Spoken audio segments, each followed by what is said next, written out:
নমস্কার বন্ধুরা, রুচির কিচেনে সবাইকে স্বাগত জানাই। আজকে গাঠি কচু দিয়ে দারুণ টেস্টি নিরামিষ একটি রেসিপি নিয়ে এসেছি। আশা করি আপনাদেরও ভীষণ ভালো লাগবে। চলুন রেসিপিটা দেখে নেওয়া যাক। তো প্রথমেই দেখুন, এখানে আমি 350 গ্রাম গাঠি কচু নিয়েছি। গাঠি কচুগুলোকে এখন কেটে নিতে হবে।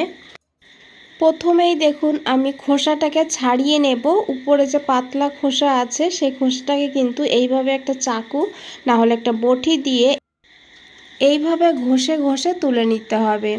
আর তারপরে এই কচুগুলোকে 2 ভাগ করে নিয়েছি। যেহেতু কচুগুলো খুব বেশি বড় না, সেই কারণে 2 টুকরো করেছি। তাহলে রান্নাটা খুব তাড়াতাড়ি হবে, আবার ভেতরেও মশলাটা ঢুকবে। তো কচুগুলোকে সব আমি কেটে নিয়েছি এখানে, আর তারপরে খুব ভালো করে ধুয়ে নিয়েছি। আর কচুটা কিন্তু অবশ্যই ভালো করে ধুয়ে নিতে হবে। আর তারপরে এই কচুর মধ্যে দিয়েছি 1 চামচ মতন লেবুর রস। লেবুর রসটা অবশ্যই দেবেন। লেবুর রসটা দিলে তাহলে কিন্তু নালা ভাবটা হয় না। গাঠি কচুতে কিন্তু একটু নালা নালা হয়, অনেকে সেই কারণেও খেতে চায় না। তো এইভাবে লেবুর রস দিয়ে মেখে রাখলে তাহলে কিন্তু সেই ভাবটাও থাকে না। আবার দেখা যায় অনেক সময় গাঠি কচুতে গলাও চুলকায়, আর সেই চুলকানোটাও কিন্তু হয় না। তারপরে একটু লবণ আর একটু হলুদ দিয়ে ভালো করে মেখে নিয়েছি। আর এদিকে বন্ধুরা, আমি এই চামচের দেখুন 2 চামচ নিয়েছি গোবিন্দভোগ চাল। চালটাকে খুব ভালো করে ধুয়ে নিতে হবে। তো এখানে 2-3 বার জল পাল্টিয়ে পাল্টিয়ে চালটাকে ধুয়ে নিতে হবে। তো দেখুন, এখানে আমি জলটা ফেলে দিয়েছি। আর এই চাল কিন্তু ভিজিয়ে রাখার কোনো দরকার নেই, শুধু ভালো করে ধুয়ে জলটা ঝরিয়ে নিলেই হবে। এদিকে বন্ধুরা, আমি একটা কড়াই বসিয়ে দিয়েছি। দেখুন, কড়াইটা গরম হয়ে গেলে তারপরে দিয়েছি এখানে অল্প করে একটু সর্ষের তেল। রান্নাটা অবশ্যই সর্ষের তেলেই করবেন, তাহলে কিন্তু স্বাদটা বেশি ভালো হবে। তেলটা গরম হয়ে গেলে দিয়ে দিয়েছি ধুয়ে রাখা গোবিন্দভোগ চাল। চালটাকে ভালো করে এখন ভেজে নিতে হবে। আর গ্যাসের ফ্লেমটা মিডিয়ামে রেখে চালটাকে ভালো করে একটু সময় নিয়ে ভেজে নিতে হবে। তো দেখুন, চালটা কিন্তু প্রায় ভাজা হয়েই গিয়েছে, দেখে বুঝতেই পেরেছেন। এইভাবে চালটাকে ভালো করে ভেজে নিতে হবে। আর এইভাবে ভাজতে ভাজতে দেখবেন চালটা কিন্তু একটু চটপট করে ফুটতে শুরু করবে। সেই সময় কিন্তু চালটাকে নামিয়ে নিতে হবে। এদিকে বন্ধুরা, আমি চালটাকে নামিয়ে নিয়েছি। আর এই কড়াইতে আরও 2 চামচ সর্ষের তেল যোগ করে দিয়েছি। তেলটাকে ভালো করে গরম করে নিতে হবে। তারপরে দিয়ে দিতে হবে ম্যারিনেট করে রাখা গাঠি কচুগুলো। এখানে আমি সবগুলো কচুই কিন্তু দিয়ে দিয়েছি। আর এই কচুগুলোকে ভালো করে ভেজে নিতে হবে। তো একটু সময় নিয়ে কিন্তু কচুগুলোকে ভাজতে হবে। গ্যাসের ফ্লেমটা মিডিয়ামে রাখবেন, মিডিয়ামে রেখে কচুটাকে ভালো করে ভেজে নিতে হবে। কচুটা ভাজতে ভাজতে প্রায় সিদ্ধ হয়েই যাবে, সেইভাবে কিন্তু কচুটাকে ভেজে নিতে হবে। দেখুন বন্ধুরা, কচুর কালারও চেঞ্জ হয়েছে, আর দেখে বোঝাই যাচ্ছে বেশ ভালোভাবে ভাজাও হয়ে গিয়েছে। এখন এই কচুগুলোকে তুলে নিতে হবে।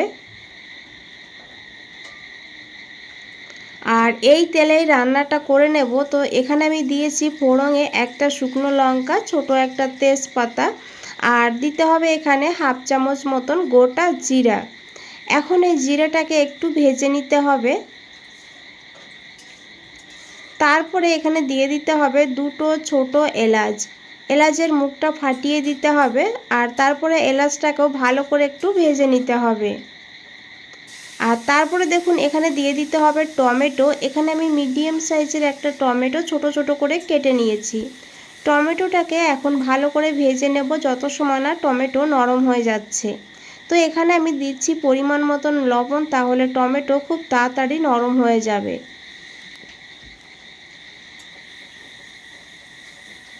বন্ধুরা, গাঠি কচু তো অনেকভাবে খেয়েছেন, তবে এইভাবে একবার রান্না করে খেয়ে দেখুন।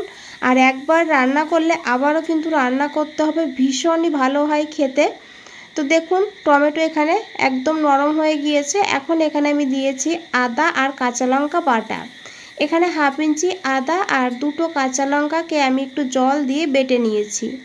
এখন এই আদা কাঁচা লঙ্কা বাটাটাকে ভালো করে একটু কষিয়ে নিতে হবে যেন এর কাঁচা গন্ধ না থাকে। এই বাটিতে আমি একটা মশলা বানিয়ে নেব। নিয়েছি 1/2 চামচ ধনিয়ার গুঁড়ো, 1/2 চামচ কাশ্মীরি লঙ্কার গুঁড়ো, 1/2 চামচ জিরের গুঁড়ো, 1/2 চামচ হলুদের গুঁড়ো আর দিয়েছি একটু লাল লঙ্কার গুঁড়ো।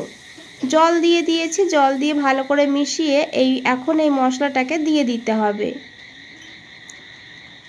এখন এই মশলাটাকে ভালো করে কষিয়ে নেব যত সময় না মশলা থেকে তেল আলাদা হয়ে যাচ্ছে।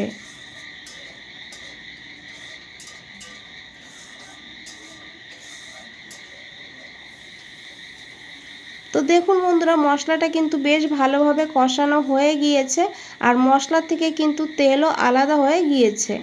এখন এখানে দিয়ে দিতে হবে ভেজে রাখা গাঁঠি কচুগুলো। তো আপনারা চাইলে এখানে আলুর ব্যবহারও করতে পারেন। তো একইভাবে আলুটাকেও ভালো করে ভেজে নিতে হবে, তারপরে গাঁঠি কচুর সঙ্গে দিয়ে দিতে হবে। তো দেখুন খুব ভালো করে মশলার সঙ্গে মিশিয়ে নিয়েছি আর এখন ঢাকা দিয়ে লো ফ্লেমে রেখে দিয়েছি 2 মিনিট। 2 মিনিট পর ঢাকনাটা খুলে নিয়েছি আর এখন একবার খুব ভালো করে মিশিয়ে নেব।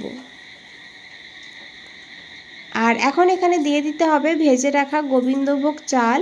আর গোবিন্দভোগ চাল রান্না হতে কিন্তু খুব বেশি সময় লাগে না। আর তাছাড়া এই রেসিপিতে কিন্তু চালটা একদম ঘেটেও ফেলবো না, সেইভাবে রান্নাটা করতে হবে। তো এখন একবার খুব ভালো করে মিশিয়ে নিতে হবে দেখুন এইভাবে। আর তারপরে এখানে দিয়ে দিতে হবে গরম জল। গরম জল দিলে যেমন টেস্ট হয় তেমন কিন্তু রান্নাটাও খুব তাড়াতাড়ি হয়ে যায়। তো এই বাটিরই আমি 1 বাটি গরম জল যোগ করে দিয়েছি। আর এই রেসিপি বন্ধুরা আমি একটু মাখো মাখো করব, গামাখা করে, তো সেই বুঝে কিন্তু আমি জলটা দিয়েছি। লো ফ্লেমে রান্না করে নিয়েছি 7-8 মিনিট।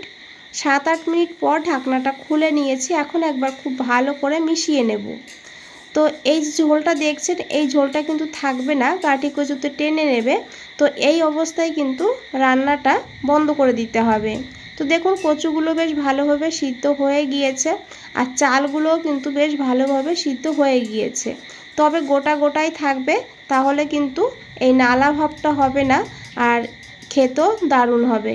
তো আমি এখানে 1 চামচ মতন ঘি যোগ করেছি আর দিয়েছি একটু ধনেপাতা কুচি।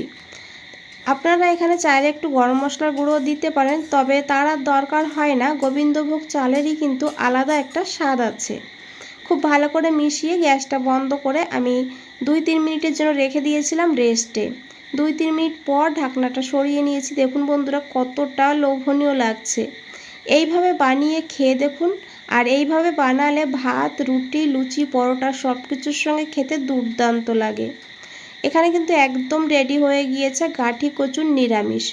বন্ধুরা রেসিপিটা ভালো লাগলে অবশ্যই একটা লাইক করে দেবেন, চ্যানেলটাকে সাবস্ক্রাইব করে পাশে থাকবেন। আজ তাহলে এই পর্যন্তই, ফিরে আসছি নতুন কোনো রেসিপি নিয়ে।